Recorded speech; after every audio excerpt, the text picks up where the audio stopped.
Hey, World Entertainment, and as we know, Supergirl has been going through test screenings because they have to try and figure out how to get this thing done, and the reactions have constantly been mixed to negative. Nothing super positive about it, other than Millie Alcock herself and Jason Momoa. Other than that, everything else seems to be quite lackluster. We've now a new report. Yeah, Supergirl has had 8 test screenings. Every one of them has had mixed reactions. It has 3 different endings and a darker tone than the comics. Yeah, 8 test screenings. That's bad.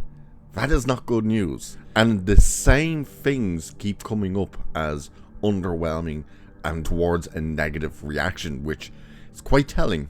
And it seems like it's something they can't really just go in and fix. So let's have a look at this article that talks about this, because this is insane.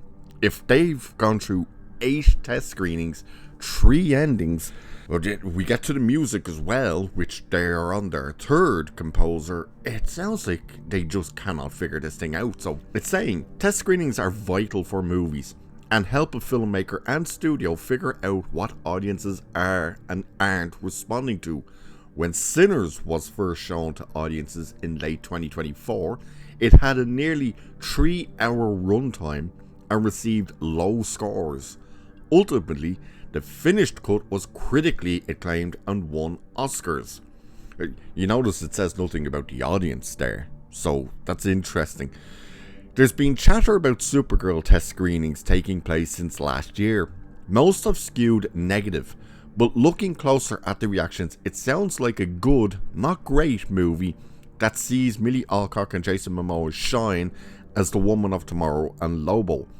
World of Real has a solid track record of test screening leaks and reports today that Supergirl has been screened at least 8 times, more than any other studio film from the past decade.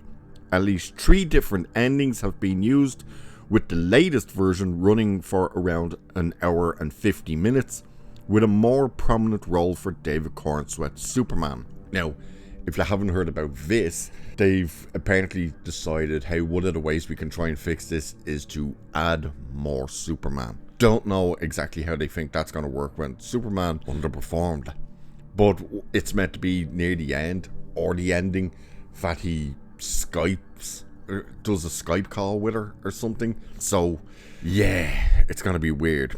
But if they think Superman, who, as I said, underperformed, is going to be able to push the ratings for this movie, yeah, I don't see that working. So the site reiterates that Alcock's Supergirl remains a highlight, but the reactions have been consistently mixed. So what they said was, not disastrous, but not glowing either. Several sources mentioned that the action sequences don't quite land, and that the main villain, Krem, feels underwhelming. That's the thing that I'm saying. You're in a position that you can't fix, is your villain. Because that means you just have to go in and reshoot every one of his scenes. Because from the very first announcement of a test screening to right now, he has consistently been said as underwhelming. So it looks like the villain is not going to land in this movie. This, I think, is the first time I've heard them saying the action sequences aren't landing. So whether they've edited them in such a way or something that they don't work now, because originally they were saying in some of the test screenings that the action sequences were a highlight. Now they're saying they're not. Now they're going to talk about the tone of the movie, and they're comparing the bright visual colours from the Tom King actual comic book, and now they're going to tell us why they've made the visuals and stuff, the look and the tone for this new movie, a much darker. And it sounds stupid because it says tonally the movie is said to be darker and more character driven than traditional superhero fare, leaning heavily into Kara's emotional trauma and moral ambiguity rather than light-hearted heroics. She's described as jaded and at times reckless. Ladies and gentlemen, they made the movie darker, a tonal shift, because it's meant to reflect her trauma. Not that anyone in the audience is going to pick up on that, because why would you? this is a key part here.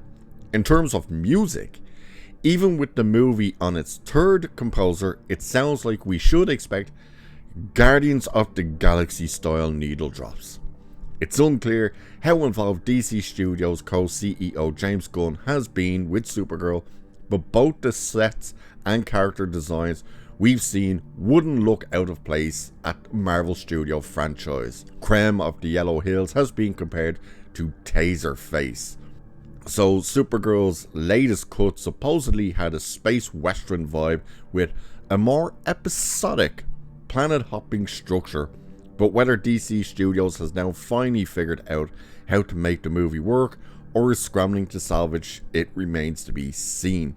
How the hell do you make a movie episodic? That's stupid. You can't make a movie episodic unless it was designed that there's chapters in the movie and each chapter is different. That's the only way you could possibly say a movie is episodic. So that doesn't make sense to me. But the Guardians of the Galaxy style music is what they're going to use. That doesn't necessarily mean the actual composer's music. That just sounds like they're just going to drop in a crap ton of hip-hop music and stuff like that. Very much like the Guardians has done. Oh, I don't know, man. For a movie that's supposedly not James Gunn, it's the most James Gunn movie. It's ridiculous. And the fact that they are on 8 test screenings and still can't figure this out is insane. The fact that all the reactions are, as this article even says, consistently mixed.